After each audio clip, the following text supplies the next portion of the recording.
Eu passo a palavra agora ao acadêmico José de Jesus Camargo.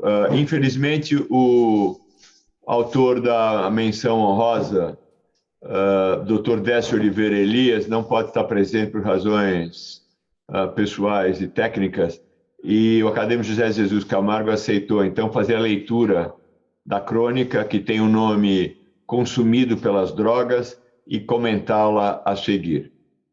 Meu querido acadêmico José de Jesus Camargo, que foi também, eu diria, praticamente um assessor especial da Sandra na organização dessa sessão hoje. Muito obrigado, Camargo. Obrigado, senhor presidente, pela oportunidade de ler essa crônica, uma crônica muito boa, que começa assim.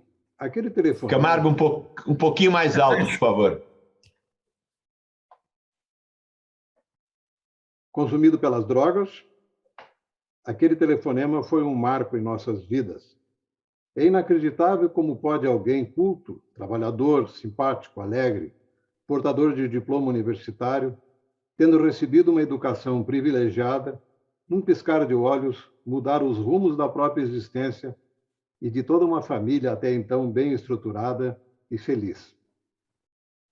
Como pode alguém assim, sem mais nem menos, deslizar pela rampa que leva ao abismo das drogas? Algumas vezes, ao caminhar pelas ruas de volta do trabalho, reconheço a sua voz, antes clara e sonora, agora grave e rouca. Raramente o vejo, mas fico satisfeita quando isso acontece. Seu local preferido, onde deixa uma sacola com os poucos pertences, onde dorme e descansa, é a porta de uma loja de brinquedos. É lá que sempre o via, mas não tive coragem de falar com meu irmão na última vez que o vi. O outrora promissor residente de anestesiologia deixou-se levar pelo ilusório mundo das drogas.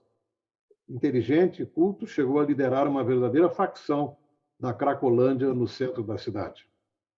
Depois da conversa do diretor do hospital com meu pai, soubemos que, por mais de uma vez, meu irmão fora encontrado desfalecido em uma sala de operações vazia durante a noite do seu plantão, após consumir uma overdose de agentes anestésicos. O diretor comunicou o desligamento da residência médica, aconselhou a procura de tratamento especializado para meu irmão e colocou o hospital à disposição para o que fosse necessário.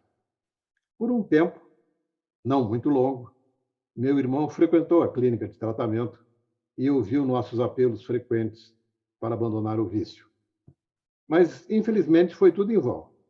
Rapidamente voltou a consumir drogas cada vez mais potentes. Sua imersão no universo da cocaína, sob todas as formas, foi muito rápida. Perdeu a residência médica e o amor próprio. E, sem dizer nada, abandonou a família e saiu de casa sem olhar para trás. Situações muitas vezes desconhecidas geram tentações que batem à porta de todos nós, em alguns momentos de nossas vidas, e fazem com que alguns sucumbam ao seu chamamento. E cai-se em desgraça. Eu o perdoei. No meu íntimo, o amor que sentia por ele era maior do que a decepção deixada por sua escolha e, sobretudo, por sua ausência em nossas vidas. Lembro-me bem da noite em que vi um vulto do grupo de dependentes contorcer-se, gemendo e sussurrando palavras sem sentido. Assustada, afastei-me depressa. Na verdade, eu não queria saber o que se passava, ou mais claramente, eu não queria saber com quem aquilo se passava. A partir daquela noite, não vi mais meu irmão no grupo costumeiro. Dias depois, com muita tristeza e uma saudade infinita, voltei à rua que meu irmão elegeu como moradia, abordei um dos seus assíduos frequentadores. Com o coração em aperto, perguntei por meu irmão. Ele se foi. Ouvi de uma voz rude e pesada, terminando um diálogo que mal começara, sem definir com precisão o que queria dizer. A sacola já não estava mais na porta e nunca mais ouvimos nem soubemos coisa alguma a seu respeito. Ele se foi, de verdade.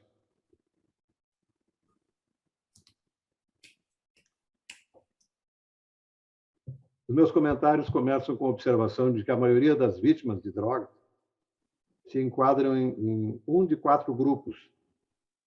Os que frequentam círculos sociais com convívio com drogas, os adolescentes, que fazem qualquer coisa para se sentirem aceitos num grupo, numa comunidade, os que sofreram traumas, como abuso na infância, bullying na adolescência e burnout na idade adulta, e os que estão em condição de vulnerabilidade, solidão, desemprego, abandono, luto, separação, perda de esperança e doenças mutilantes.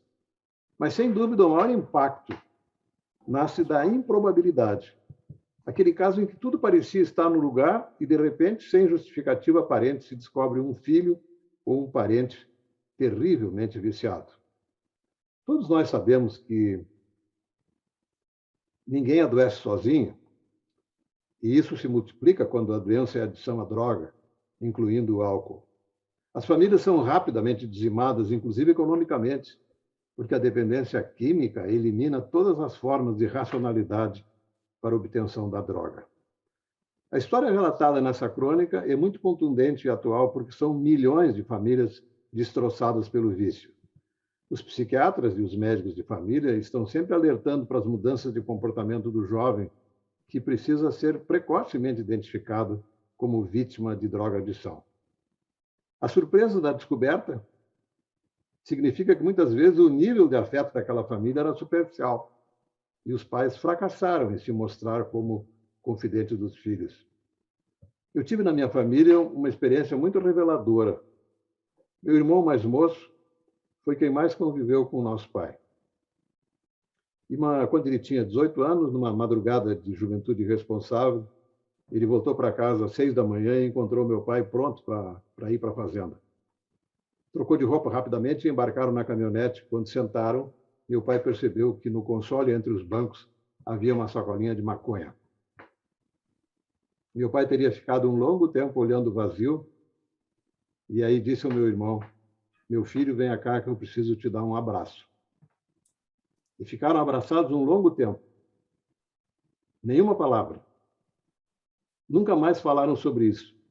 À noite, meu irmão devolveu a sacolinha de maconha para um amigo e disse: consuma com essa porcaria, porque eu não posso magoar um velho que, ao descobrir que quando eu estou fumando maconha, ele me pede um abraço.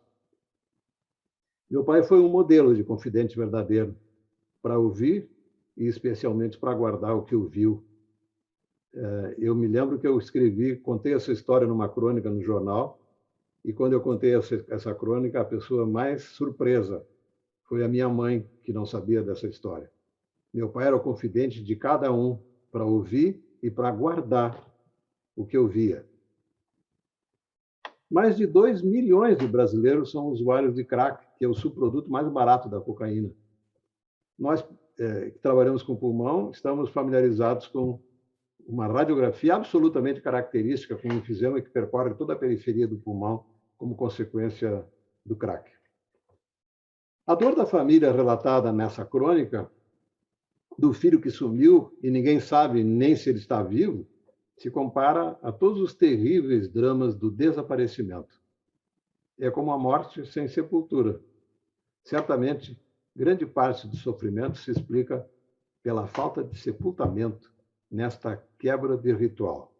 Eu achei essa crônica comovente, atual, e que deve manter ligado o alerta e preservá-los longe das drogas. Representa hoje, como em nenhuma outra época, um trabalho obstinado e indispensável de todas as famílias. Infelizmente, a maioria das famílias estão pressionadas por questões econômicas de sobrevivência que lhes impedem de vigiar melhor os filhos, e são aqueles que acabam mais vezes afetados, exigindo o envolvimento de toda a sociedade. Uma pena o Décio não estar aqui para receber diretamente os parabéns e o reconhecimento da Academia Nacional de Medicina por essa peça literária de grande relevância e sensibilidade. Um abraço daqui de longe, Décio. Muito obrigado. Muito obrigado, acadêmico Zé Jesus Camargo, que eu acho que está mantendo o que começou no início dessa sessão. Esse não é ping-pong, porque um não joga contra o outro, mas esse jogo rápido entre o autor da crônica e o acadêmico que faz o comentário, que com frequência nos faz quase chorar, não é? Nos faz quase chorar e a gente não sabe se está chorando de tristeza ou se está chorando por sentir a beleza do que está sendo falado. Eu passo agora, então, a outro grupo. Esse primeiro grupo, então, estava dentro daquela homenagem a Pedro Nava, e esse segundo agora, em homenagem a Ivo Pitangui. Essa atividade foi muito interessante para mim e me enriqueceu, porque começou com algumas discussões interessantes sobre a estruturação disso, e mesmo a questão se nós deveríamos ou não colocar acadêmicos que também tivessem sido membros da Academia Brasileira de Letras. Existem vários, existem mesmo muitos, mas ponderou a ideia de que isso não seria necessário, porque pertencer à Academia Brasileira de Letras, evidentemente, uma das maiores honras literárias do Brasil, se não a maior, também depende de situações momentâneas. E Pedro Nava, por todos é considerado como um dos maiores escritores. Agora nós vamos, então, ao segundo homenageado, que é Ivo Pitangui, que creio que conhecido mais pelos que estão vivos, era também integrante da Academia Brasileira de Letras. E Ivo Pitangui, então, é o prêmio que vai homenagear os estudantes de medicina. E, novamente, nós vamos ter a oportunidade de contar com o acadêmico José Jesus Camargo, comentando a crônica vencedora, que é apresentada por Maikson Ferreira Mendes e tem o nome A Descoberta da Loucura. Maikson, por favor, parabéns. Obrigado. Uma boa noite a todos. Estou muito honrado em receber o prêmio. Vou à leitura da crônica. A Descoberta da Loucura. Eu tinha cerca de 11 anos quando li O Alienista pela primeira vez. Ali em meados de 2004. Dr. Bacamarte foi o primeiro personagem da literatura brasileira que me despertou interesse além do comum. Ele era simplesmente fascinante. Ele lembrava meu avô. Bacamarte era o criador da Casa Verde, um lugar para pessoas incomuns que fugiam do padrão da sociedade. Eu sabia exatamente onde existia uma Casa Verde ali na minha cidade, Taiobeiras, no coração do Alto Rio Pardo, e meu avô era o Dr. Bacamarte. O asilo São Vicente de Paulo não era só um asilo. Muitos loucos da cidade estavam ali, alguns em celas, porque se tratavam de pessoas muito violentas. Nem me lembro como comecei a visitar o asilo, mas me recordo bem que aos domingos eu sempre ia ali com minha mãe. Meu avô era o presidente do asilo, um vicentino, e minha mãe, também vicentina, me levava às reuniões que sempre eram seguidas por uma visita ao lar dos velhinhos. Alguns dos internos eram simpáticos e comunicativos. Outros não gostavam muito de conversar. E me lembro que estavam sempre deitados em posição fetal. Pareciam muito tristes. Mas tinha um cômodo, em especial, do qual eu tinha bastante medo. Afastado do quarto dos outros internos, havia um lugar que vivia fechado. Entrei ali apenas 2 vezes. Eu não lembro se era muito grande, mas me lembro bem que tinha 3 celas. Em cada uma tinha uma pessoa. Me lembro de Vilminha. Vilminha foi o terror da minha infância. Desde o dia que a vi, minha mãe sabia que eu já tinha muito medo dela. Eu não sabia por que Vilminha estava presa ali. Ela gritava muito e falava palavrões que eu ainda nem conhecia. Não precisei ver Vilminha mais que uma vez.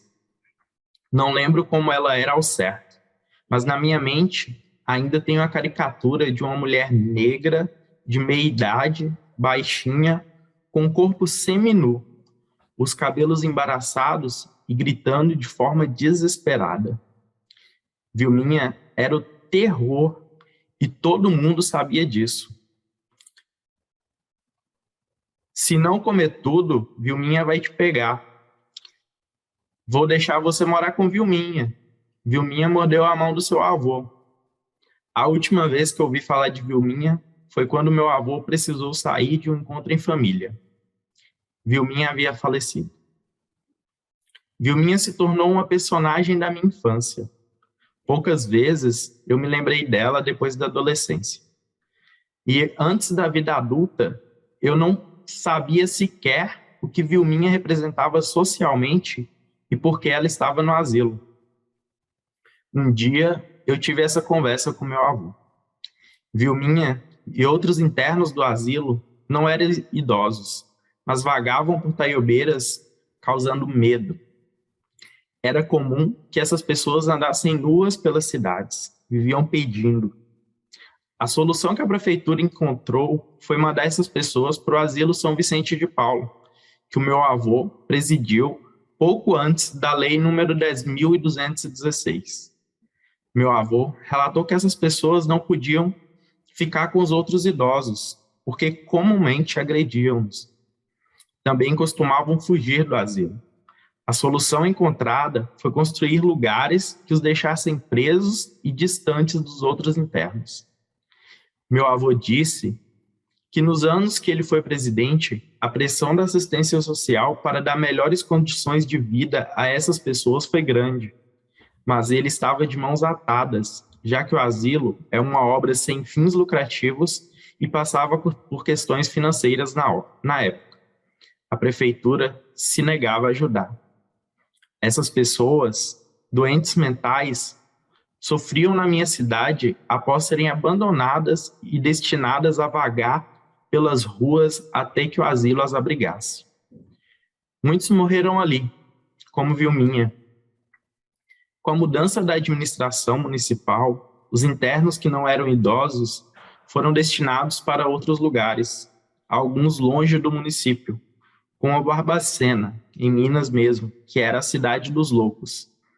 Essas pessoas jamais voltariam para sua terra natal. Vilminha e o asilo de Taiobeiras são, para mim, o retrato do tratamento de pessoas com saúde mental naquela época. O asilo, pequeno e numa cidade pequena, representavam uma porção minúscula do que acontecia no país. Não chegava ao mesmo patamar do Hospital Colônia de Barbacena, hoje um museu que conheci e me despertou diversos sentimentos, e até vontade de chorar.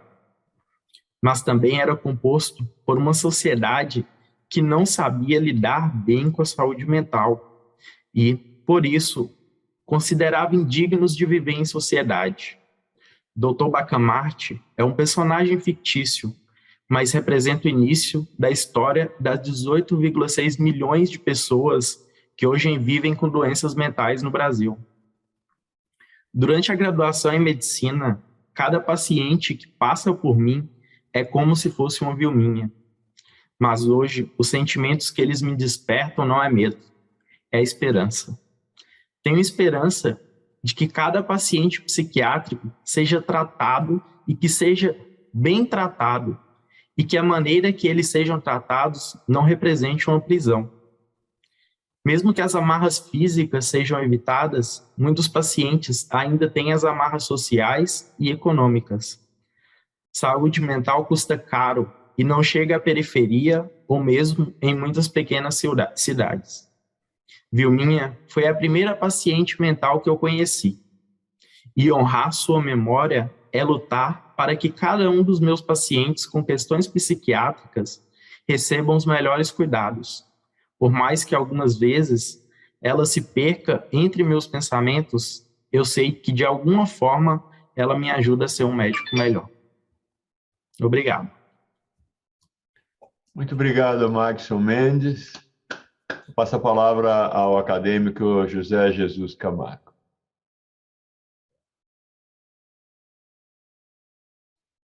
Sem som, Camargo. É muito curioso que o Maxson tenha se encantado com o primeiro livro e seja justamente essa obra inesquecível de Machado de Assis. E é curioso que alguém tenha colocado esse livro numa galeria de literatura infantil. Mas o impacto ficou. O autor confessa que ainda hoje, passado muitos anos, ele considera esse livro o mais interessante que já leu, o que é uma marca de Machado de Assis, que deixou em todos os que foram seduzidos por seu estilo talentoso e criativo. Mas o autor foi além ao identificar o Dr. Simão Bacamarte na figura de seu avô, diretor do asilo, que era mais do que um asilo, porque tinha alojamento para doentes mentais. Diferentemente do Dr. Bacamarte, que de tanto identificar como loucos aqueles que eram simplesmente diferentes em comportamento comparado com a média da população, ele acabou provocando uma verdadeira revolução, né? O máximo de loucura do Dr. Bacamarte foi considerar louco o Costinha, que era um personagem, é o personagem que mais me encanta. Ele tinha herdado uma fortuna que ele considerava injusto ter recebido e resolveu emprestar dinheiro sem cobrar nada de ninguém, quer dizer, ele distribuía. Esse comportamento pareceu tão bizarro ao doutor Simão Bacamarte que ele foi preso, e isso desencadeou a revolução da canjica, e que resultou num protesto veemente da cidade, e ele próprio termina a história recluso, um autoexílio na Casa Verde, onde ele morreu 17 meses depois. O símbolo da loucura ficou centrado na Vilminha. Isso é uma figura realmente interessante. É a figura miserável, desconectada do mundo real, que andava nua, xingava pessoas, que assustava o menino, e esse medo passou a ser usado pela mãe como uma forma de coação, que é uma forma discutível de educação, mas parece que com o Michaelson funcionou muito bem. Eu conversei com o Michael antes, estou encantado com esse mineiro que decidiu tomar uma decisão inteligente. Ele veio estudar medicina em Porto Alegre, por pura coincidência, meu presidente. Ele é aluno do 7º semestre da Universidade Federal do Rio Grande do Sul. A boa crônica, Michaelson, tem que ter um mote, uma argumentação em torno da ideia. Idealmente deve ter um contraponto e uma conclusão que tem que ter emoção se ela pretender ser inesquecível. A crônica do Michaelson não tem contraponto, mas tem todos os outros elementos com uma bela mistura de inocência, curiosidade, medo, empatia e determinação de ser protagonista na vida das pessoas, o que certamente o empurrou para a medicina, muito influenciado pela figura carismática do seu avô. Para completar a crônica, ainda tem um fecho de emoção ao concluir que a lembrança da figura desprotegida e negligenciada da Vilminha, de alguma maneira, o tem ajudado na sua determinação de ser um médico melhor. Eu apostaria que sim, porque a disponibilidade dessas virtudes e sentimentos é a garantia disso.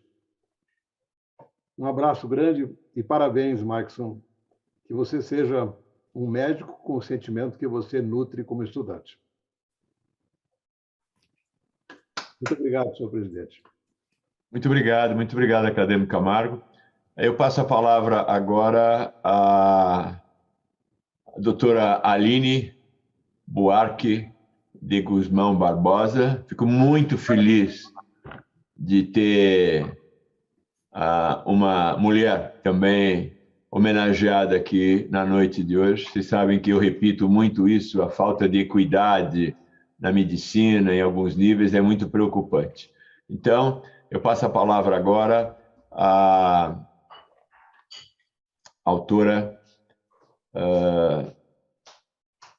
da crônica Azul da Cor do Mar, doutora Aline Buarque de Guzmão Barbosa. Teremos uma outra mulher em seguida, mas agora a doutora Aline Buarque de Guzmão Barbosa vai ler sua crônica Azul da Cor do Mar. Em seguida, teremos o comentário do grande acadêmico Gilberto Schwartzman.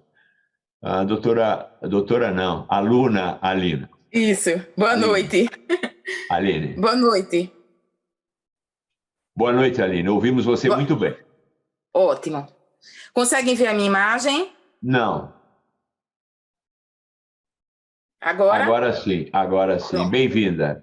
Muito obrigada, professor. Isso. Chamou doutora, mas eu sou estudante de medicina.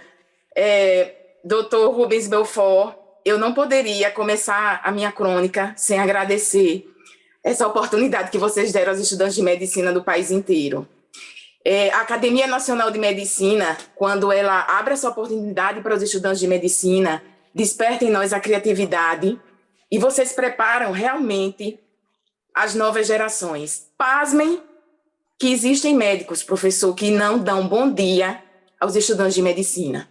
E quando a Academia Nacional de Medicina toma uma atitude dessa, de honrar também as nossas histórias, né, vocês preparam melhor as próximas gerações. E eu quero agradecer em nome de todos os estudantes de medicina.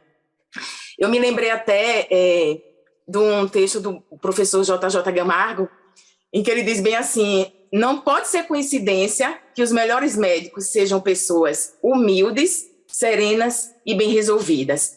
E é assim que eu vejo todos vocês da Academia Nacional de Medicina. Muito obrigada. Eu também fiquei muito feliz, né, que o doutor Líbio ganhou a primeira menção honrosa como médico, mas vocês não podem imaginar o quanto ele é uma pessoa acessível a todos os estudantes de medicina. Eu tive a oportunidade de estar em 2 congressos em que ele esteve, e ele sempre também muito acessível.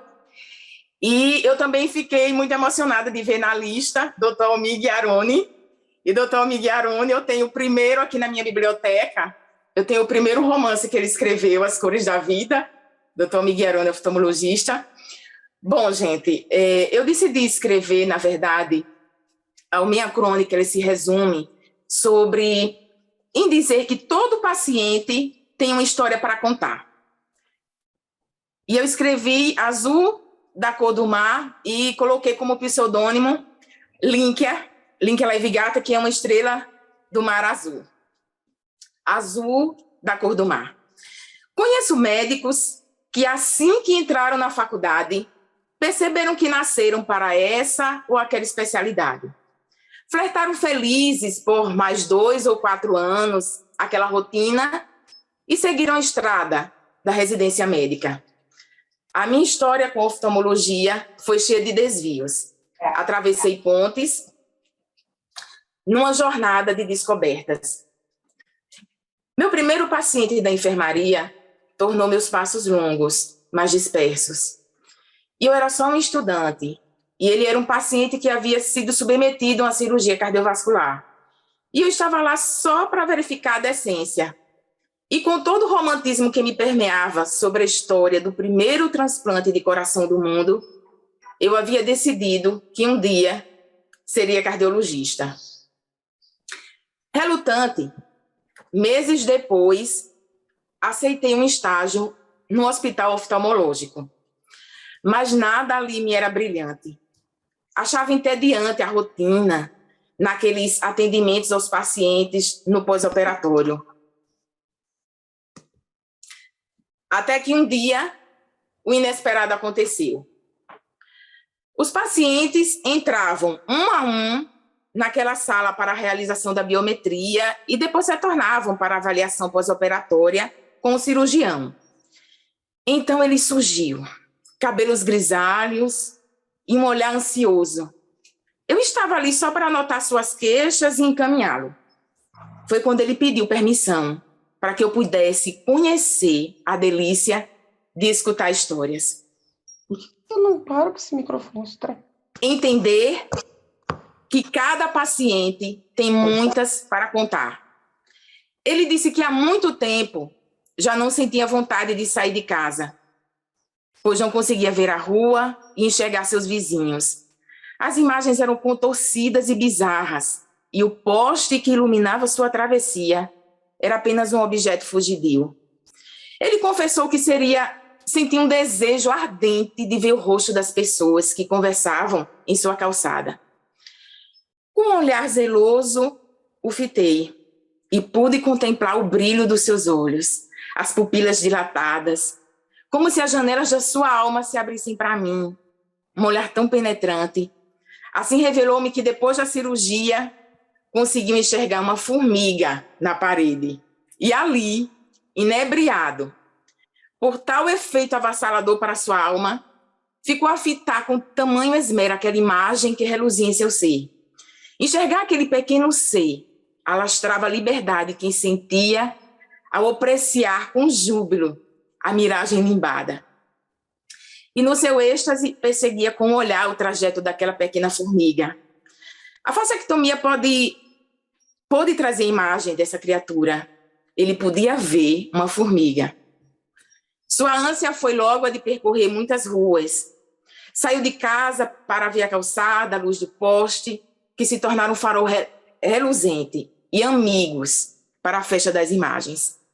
Naquele dia, eu entendi porque Rubem Alves dizia que não é a estética dos espaços de fora que realmente importa, mas a poética dos espaços de dentro. Descobri como as horas de consulta deixam de ser entediantes quando você encontra a poesia nas histórias dos pacientes. Aquela tarde eu intitulei de Azul da Cor do Mar, porque eu me lembrei das palavras da canção. Se o mundo inteiro me pudesse ouvir, tenho muito para contar, dizer que aprendi. Um motivo para sonhar. Essa foi a minha experiência maravilhosa que eu tive com esse paciente, quando ele me contou que pôde enxergar uma formiga, e mudou completamente a minha história com a medicina. Obrigada. Muito obrigado, muito lindo, estudante Aline. Agora passo a palavra ao acadêmico Gilberto Schwartzman. Ilustre presidente Belfort, ilustre secretário Brandão, meus queridos confrades e confreiras, em especial os que estiveram comigo nessa comissão tão maravilhosa que julgou esses trabalhos.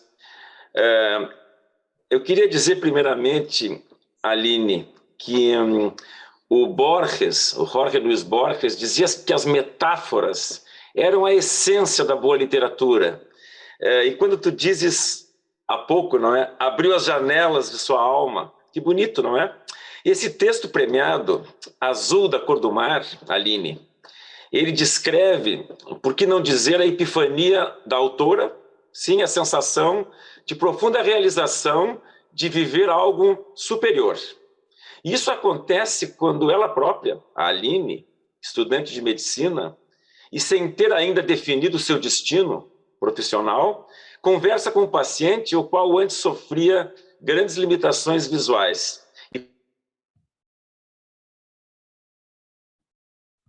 Travou seu microfone, Gilberto. Perdão, eu acho que sozinho ele voltou.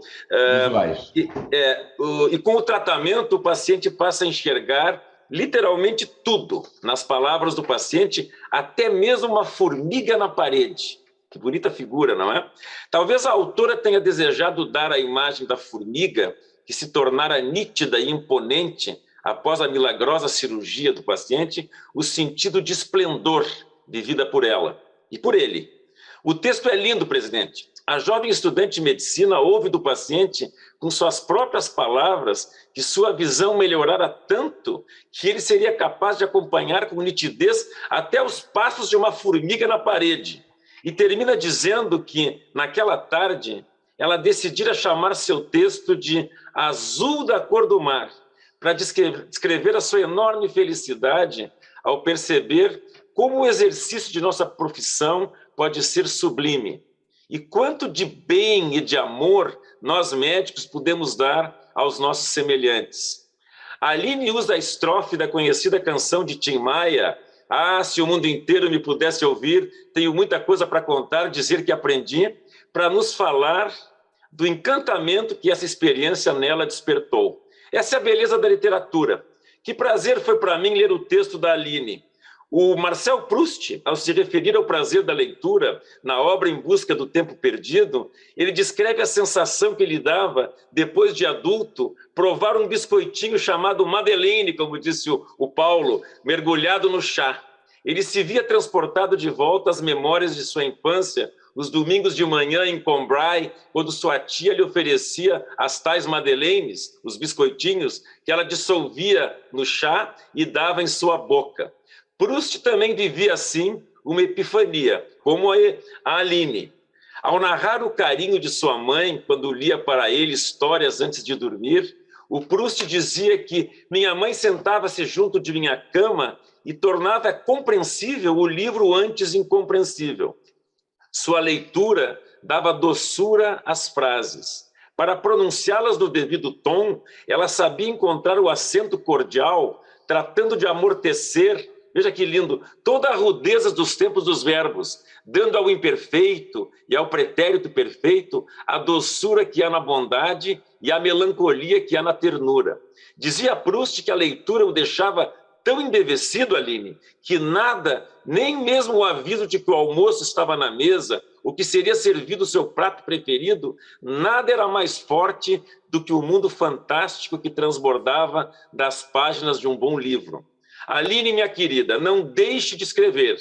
Prometa que escreverá outros textos, belos como esse seu azul da cor do mar, que hoje nós reconhecemos como merecedor dessa premiação. Ilustre presidente Belfort, muito obrigado pela honra de incluir o meu nome nessa tão distinta comissão julgadora. Um abraço a todos. Obrigado, acadêmico Gilberto Schwartz. Seria impossível realizar essa sessão sem a sua presença e a sua liderança nas diferentes fases dessa noite de campeões, né? Noite de campeões. Muito obrigado. Passo agora a palavra a outra mulher, a estudante de medicina Bruna Barreto Linhares da Silva, que vai apresentar sua crônica, que tem o nome A Crônica do Silêncio, e vai ser comentada pelo nosso querido acadêmico Sérgio Novis. Estudante Bruna, por favor. Boa noite a todos. Nessa altura da minha fala, vocês me escutam bem? Sim, perfeitamente. Vemos também muito bem. Boa noite, pessoal. Boa noite a toda a comissão julgadora. Obrigada aos colegas estudantes e aos acadêmicos que permitiram que esse momento acontecesse. A Aline, a colega que leu sua crônica antes, ela me tocou muito. Parabéns pelo seu texto. Muito gostoso de escutá-lo. A Crônica do Silêncio, ela nasceu, ao contrário do que o nome sugere, de um momento de bastante barulho. E as mães que estão provavelmente me escutando, os pais que me escutam, vão reconhecer esse cenário. Uma criança, minha filha, 1 ano e 7 meses, doida pela casa, gritando, berrando e chorando, e aquele momento que você tenta atender a criança e você não consegue. Eu estava fazendo um trabalho para minha faculdade e não conseguia me conectar nem comigo, nem com ela, nem com o trabalho, nem com nada. Então eu sento na escada de casa, boto a mão na cabeça, respiro fundo e tento me conectar com momentos de silêncio para tentar encontrar algo cômodo. E me surge esse momento que eu vivi com 2 pacientes que eu misturei nessa crônica, quando eu a criei. E é esse momento que eu gostaria que vocês se conectassem junto comigo durante a leitura. Esse momento do silêncio. Então, vamos lá. A Crônica do Silêncio. Lembro como se fosse hoje, último dia do ciclo de Medicina de Família e Comunidade. O pôr do sol de uma sexta-feira banal, repousando nas paredes amarelas. Nela, meu companheiro já inseparável, um relógio branco, surrado, ponteiros pretos, moribundos, girando aquela corrida louca que só não me alegrava mais por eu saber que sentiria saudades dali. O último paciente. Boa tarde, seu José. Que bom te encontrar de novo antes do fim do meu estágio aqui. Como posso te ajudar hoje? Um aceno de cabeça. Silêncio. Mais silêncio. O que é que esse homem busca nessa ausência? Eu, ali estudante, presente. O tic-tac na parede do consultório, cadenciando a minha clara impotência diante dele. Relembro aulas, técnicas. Ao menos 2 minutos de fala livre do paciente é o que deveríamos ser capazes de oferecer. Se fala mais, demanda, lançamos mão de habilidades de comunicação. Se chora, acolhemos. Se briga, compreendemos. Se cala? Bom, no silêncio do seu José, o tic-tac ecoando no louro da sala vazia, conecto-me ao meu próprio calar. Recordo a consulta passada, o choro desse homem, ora sentado à minha frente, ao revelar a morte da esposa, a solidão, a cruz de quem há muito não vê os filhos, a tomografia, a massa expansiva, sudorese noturna, perda de peso. Como envelheceu seu José desde esse último encontro. Antes daquele primeiro encontro, eu temia. Era início do internato, primeiro diagnóstico difícil, primeira má notícia. Revisito meus próprios medos, meu avô, seu leito de morte, dor. Mas meus parcos conhecimentos, tentando fazer qualquer bem àquele que me criou. Ao menos, eu enterrei meu avô. Seu José enterrou um neto. Encaro seu José, balanço a cabeça. Eu sei bem que é verborragia o que o seu silêncio esconde. Palavras que, como a vida, já lhe escapam por entre os dedos. O relógio corre, grita, implacável. Escuto chaves e agitação de fim de turno do lado de fora do consultório. Tento esconder a frustração com a medicina. Quem aqui chega buscando certezas, precisa se acostumar com o vazio. Não consigo me lembrar da razão de estar aqui. Desejava ajudar alguém, descobrir a cura para o seu José. Em vez disso, apenas observo, constrangida, esse silêncio crescendo como um câncer entre nós. Como aquilo que a cada minuto se expande, espalha, alastra, até se tornar estranhamente cômodo.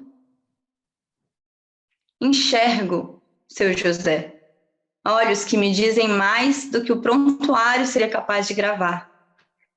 Silencio-me também. Se passaram 5 ou 50 minutos de consulta, jamais saberia dizer. Eu seguro a sua mão. Oh, querida. Eu sei, seu José, eu sei. Silêncio.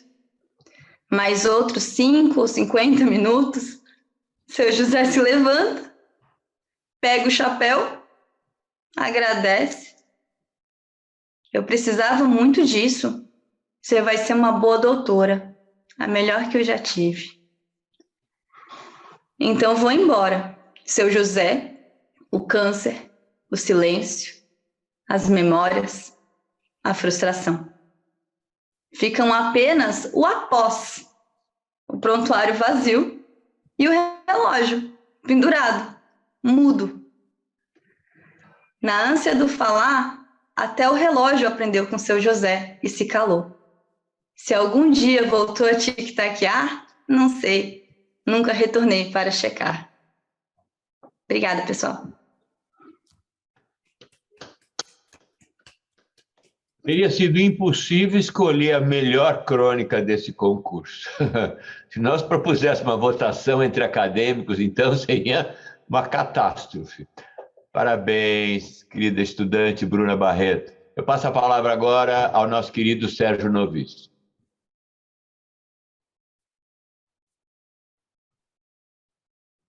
Sérgio. O microfone dele está desabilitado, professor. Sérgio, seu microfone parece que está desligado.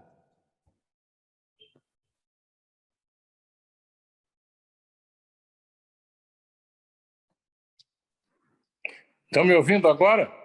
Perfeitamente, Sérgio. Bravo. Então, senhor presidente, conforme o senhor sabe, eu estava tão ansioso para poder dizer o que eu achei da crônica, fui pego por 2 problemas sérios. O meu computador do escritório não conseguia conectar com a academia e o meu notebook também se negou. O velho e fiel iPhone conseguiu. E agora, inclusive com som. A imagem também? Está perfeito. Imagem, Maravilha. som, ótimo. Então, a Crônica do Silêncio. Só o título já é motivo para uma atenção especial. Nesse mundo que vivemos, em que se diz tanta bobagem, eu me lembrei quando vi o título de minha avó, na Bahia, na fazenda, que quando eu perguntava para ela, vovó, por que você fala tão pouco? Ela me disse, meu filho, no mundo se fala muita bobagem. Então, eu ficando calada, diminui um pouco o número de bobagens. Então, foi esse o primeiro contato que eu tive sobre o benefício do silêncio.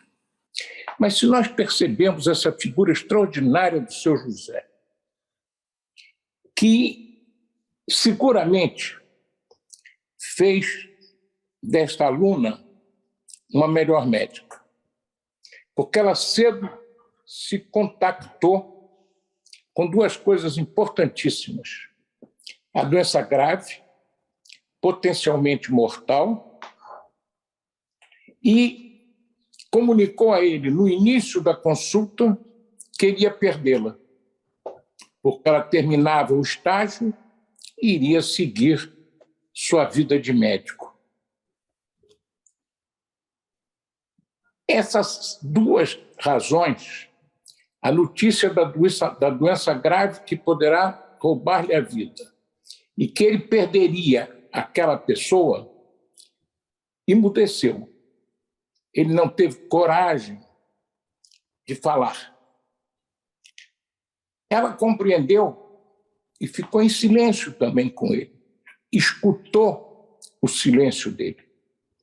E o silêncio dele falava como poucas pessoas falaram no mundo.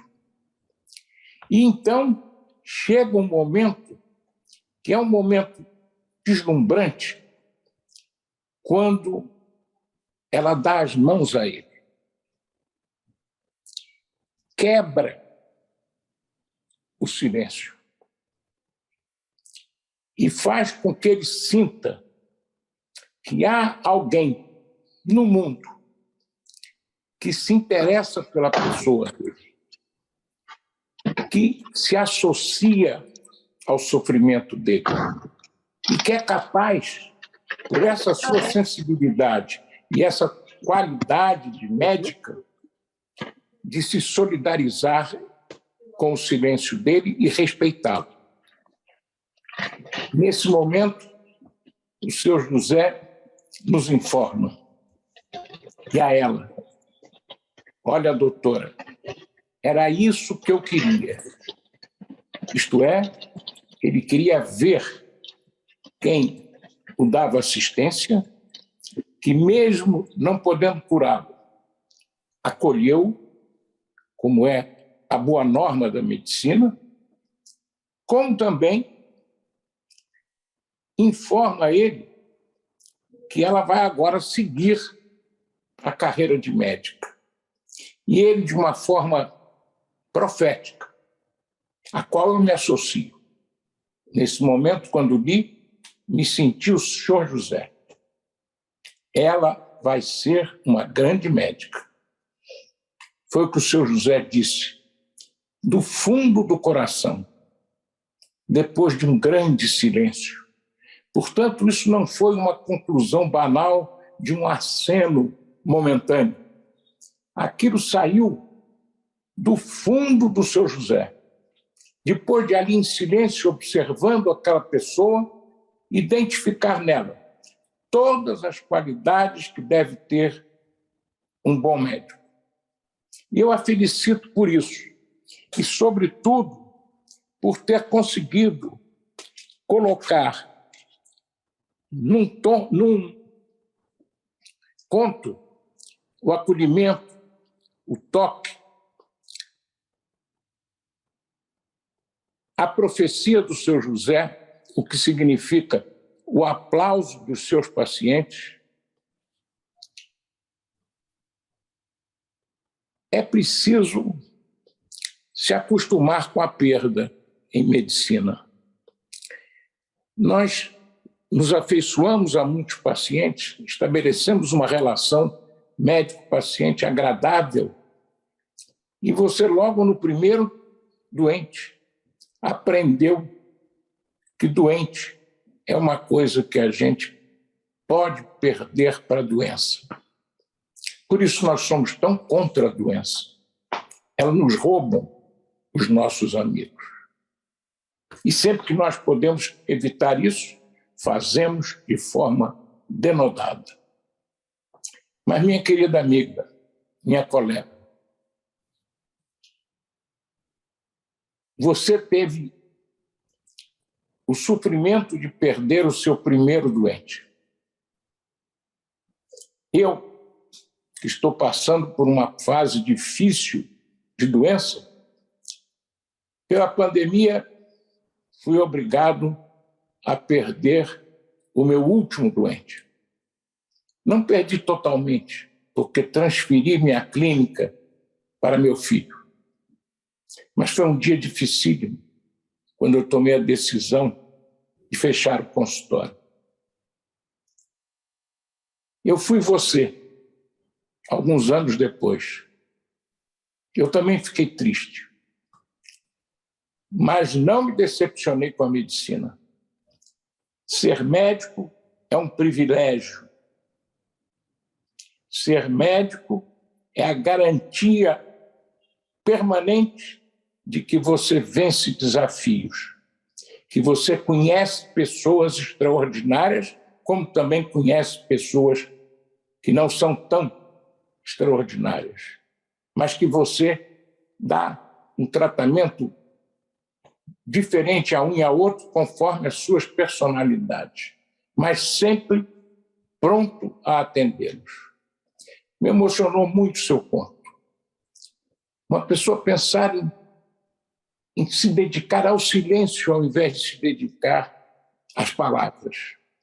Isso mostra que você tem um interior que pode pensar, que pode te deixar sozinha, refletindo.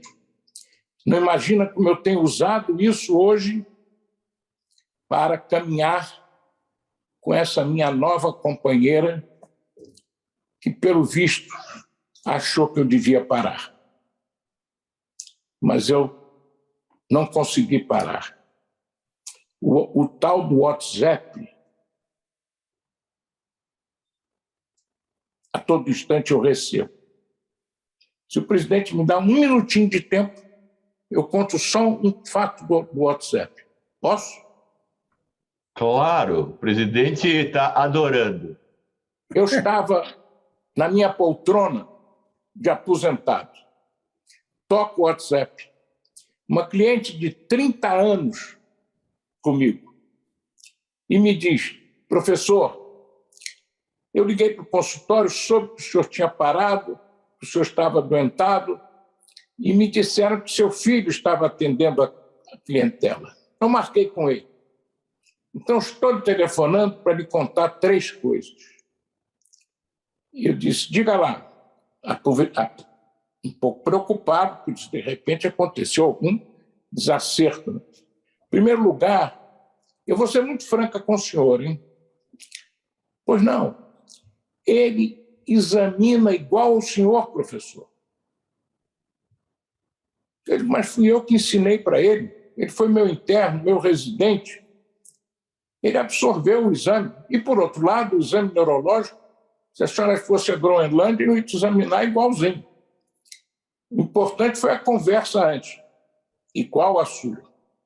Agora, tem 2 coisas que eu vou lhe dizer, não sei se o senhor vai gostar. A primeira, ele é bem mais bonito que o senhor. Ele disse para mim: senhora, eu não vou ficar triste, porque o filho é como uma obra de um pintor. Se a senhora disser ao pintor: o senhor é feio, mas esse seu quadro é belíssimo, ele está na maior alegria. Ele é uma obra minha e a senhora está elogiando. E a terceira foi muito jocosa. Ela disse: bom, combinei com ele que passaria a me tratar com ele. Ele me garantiu que, se tiver alguma dúvida, telefona para o senhor na minha presença. E fui ao balcão da secretária pagar a consulta. Doutor, o senhor não vai imaginar, ele é mais barato que o senhor. Eu digo: a senhora, então, é a pessoa que melhor está fazendo negócio com a minha insuficiência renal. De maneira que a medicina é isso. A medicina é uma beleza, a medicina é uma coisa apaixonante e é uma profissão que continua a existir em você. Eu continuo estudando, eu continuo assistindo às sessões da academia, eu continuo ouvindo conferências, eu continuo me atualizando, mesmo que eu não vá aplicar isso horas depois num paciente. Mas aplico em mim, me faz bem ao coração. Parabéns, parabéns, presidente, por essa ideia extraordinária da academia. E, por fim, eu queria fazer uma sugestão. As crônicas são de tal ordem boas que não sei se não valeria a pena uma edição extra dos Anais da Academia, em que essas crônicas premiadas fossem publicadas, porque vai ser muito interessante um prefácio expondo do que se trata, do papel da academia de estimular esses jovens e depois as crônicas, que eu tenho certeza, pelo que eu ouvi aqui, todas farão extremo sucesso. Muito obrigado. Obrigado, acadêmico Sérgio Novis. Realmente, nós já tínhamos recebido algumas sugestões relacionadas à eventual publicação dessas crônicas. Envolve que os autores possam ceder os direitos autorais, e nós vamos atrás disso nas próximas semanas para uma eventual publicação. Muito obrigado, acadêmico Sérgio Novis. Muito obrigado, Bruna. Agora eu passo a palavra a Álvaro Rig de Leonço, que vai apresentar sua crônica A Despedida do Cusco.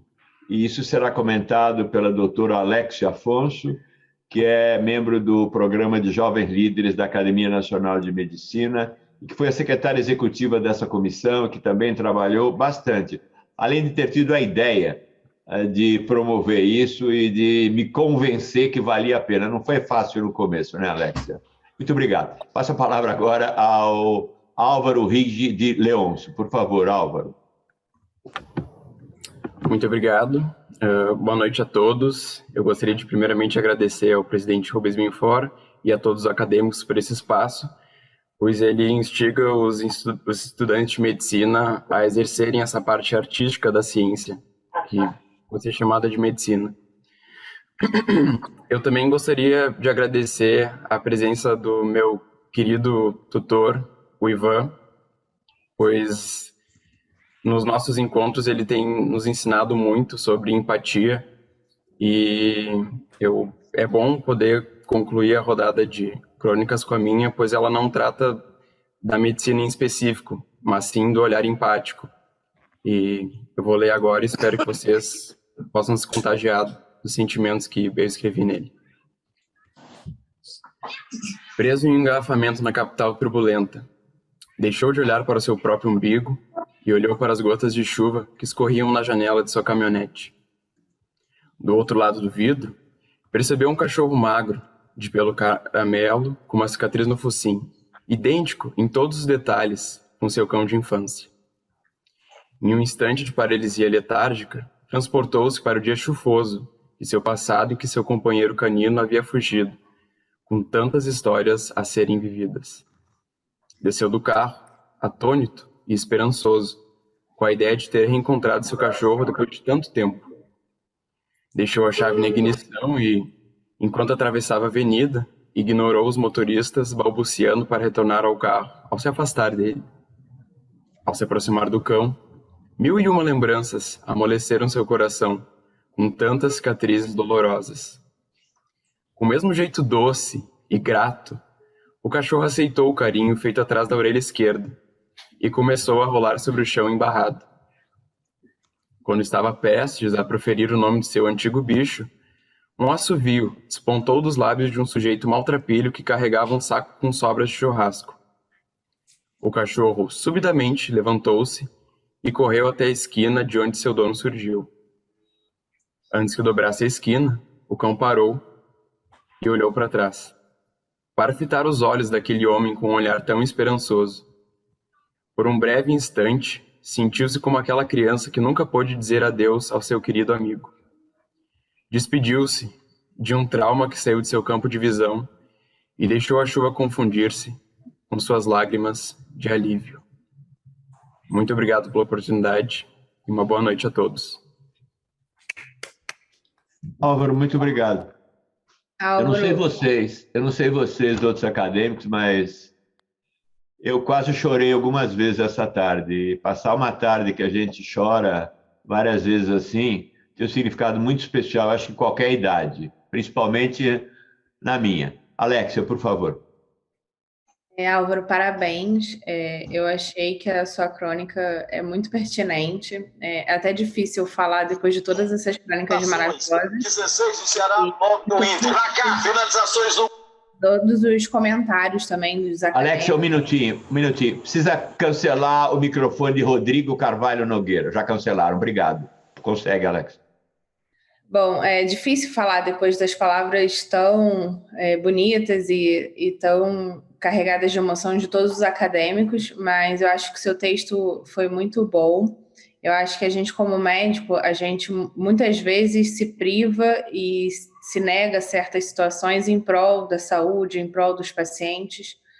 E não só a empatia, que você muito bem fala no início, né, que é um texto sobre empatia, mas eu acho também que esse texto reflete as privações, os sacrifícios que todos nós, durante a nossa carreira médica, fazemos em prol da ciência, em prol do sacerdócio, que é a medicina. Então, eu acho que é muito legal e muito importante a gente ver jovens, né, ainda acadêmicos de medicina, sabendo reconhecer a importância do olhar empático, sabendo a importância de se colocar no lugar do outro, e sabendo que a carreira médica é uma carreira, muitas vezes, de privação, que a gente precisa, às vezes, se calar, saber ouvir, saber controlar nossas emoções, em prol de fazer o melhor para o paciente, para aquela pessoa que a gente está assistindo.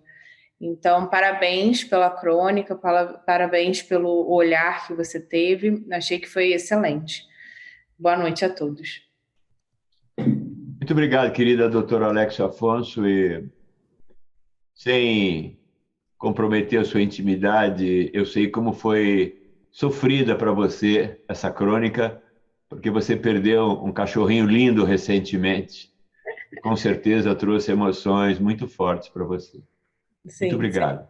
Bom, dessa maneira nós encerramos a sessão especial e antes de, no entanto, considerar como terminada, eu queria passar a palavra para algum acadêmico que, por acaso, queira fazer algum breve comentário e, evidentemente, dando toda a preferência ao presidente Pietro Novellino, que eu tenho certeza nada ou ninguém melhor do que comentar agora. Presidente Pietro Novellino. Meu querido presidente Rubens Belfort Júnior, realmente, em mais de 60 anos pertencendo à nossa augusta instituição, realmente esta sessão de hoje...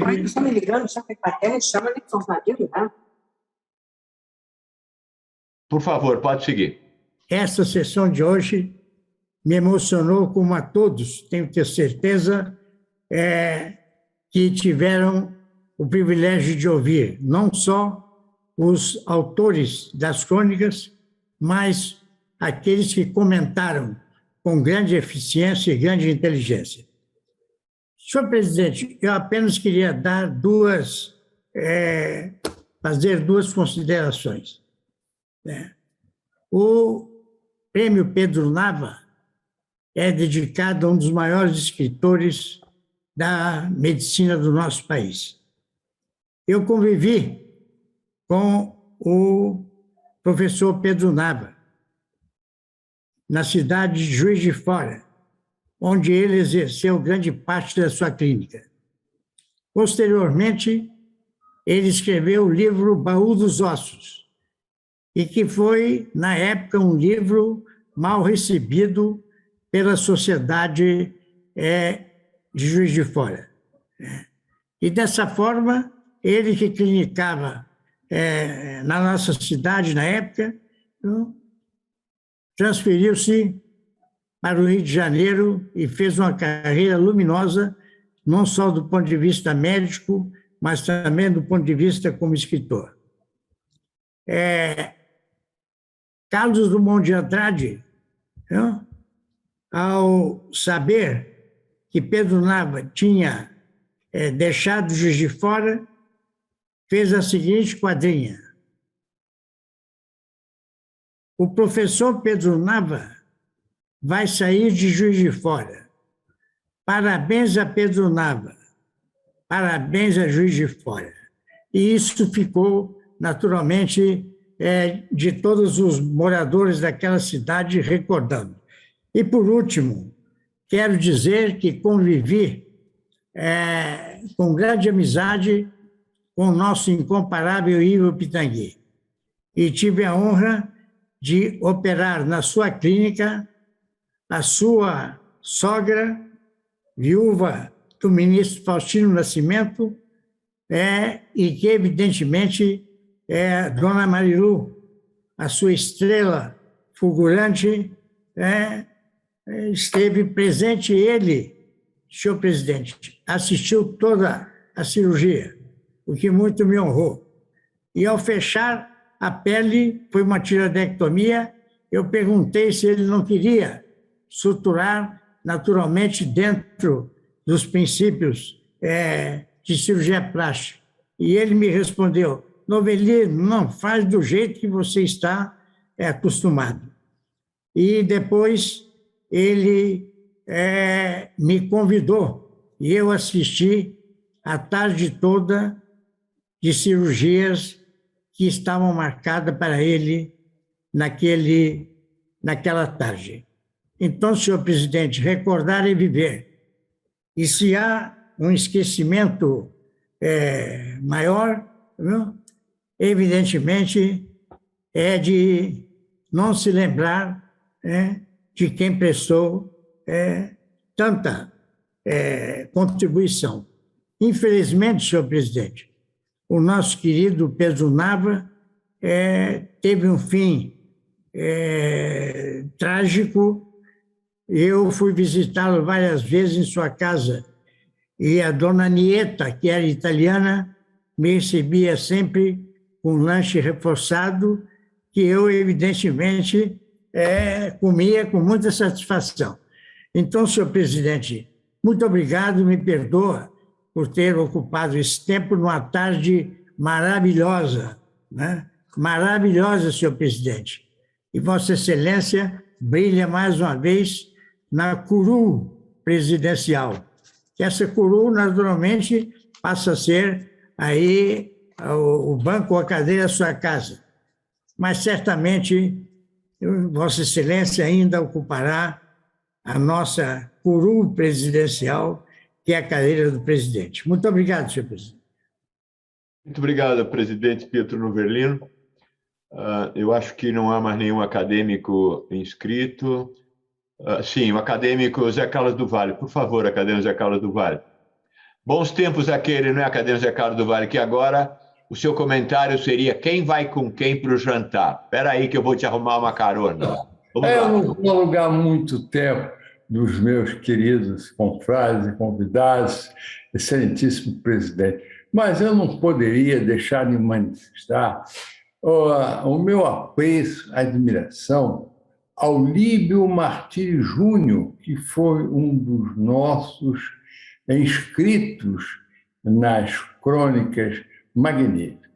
Eu tenho que fazer um comentário seguinte, que o Líbio Martiri Júnior, ele é um cirurgião plástico nomeado, recebe clientes do Brasil e do exterior, e ele, junto comigo, plantamos um plátano na sede da Academia Paulista de Medicina, que eu tive muito orgulho. Na época, ele foi presidente do Congresso de História da Medicina. Ele é um homem invulgar, tem um talento excepcional, escreveu mais de 10 livros, é um historiador e poeta. De maneira que Vossa Excelência me permite, eu me sinto muito feliz e envaidecido de tê-lo nesse momento que a 3 anos não via, vê-lo aqui homenageado, prestigiado pela sua crônica, porque ele é um grande escritor. E, senhor presidente, eu fiquei muito feliz pelo o confrade de academia, não nossa, mas de outra, do Líbio Martins Júnior. Muito obrigado. Muito obrigado. Bom, então, eu queria agradecer a presença de todos, parabenizar a todos, autores de crônicas, os acadêmicos que fizeram os comentários, a doutora Alexia Afonso, uma sessão excelente. E convidar a todos para a próxima quinta-feira, onde nós teremos a homenagem aos acadêmicos nonagenários, dessa vez em homenagem ao acadêmico Krieger. E o programa também está muito rico e, entre outros, teremos o presidente da Academia Brasileira de Ciências, o ex-ministro Celso Lafra, de Relações Exteriores, presidente da FAPESP, e o grande cientista brasileiro José Goldenberg, ex-ministro de Ciência e Tecnologia, que vai falar justamente sobre ciência e tecnologia no século XXI no Brasil. A sessão vai ter início às 14 horas. Muito obrigado a todos, excelente feriado a todos, excelente feriado de Nossa Senhora da Aparecida e, ao mesmo tempo, bom dia da criança para todos os netos, bisnetos e até filhos dos estudantes de medicina aqui presentes. Boa noite a todos.